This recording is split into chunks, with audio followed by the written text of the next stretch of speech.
15 000. Aujourd'hui, c'est jour de paix pour ces travailleurs un peu particuliers.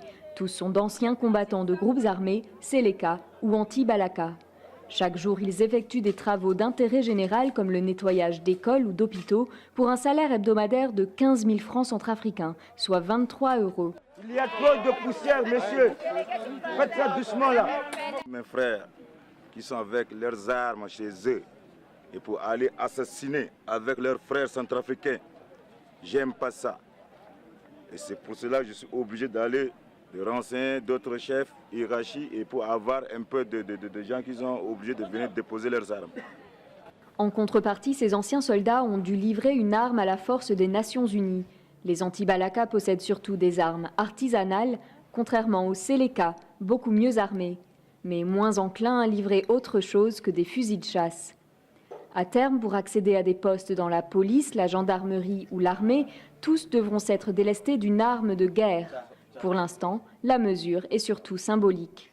Il ne faut pas oublier que nous sommes dans la phase pré-DDR. C'est la phase préparatoire. C'est une phase de confiance, de gagner la confiance avec le groupe pour qu'après, il puisse venir.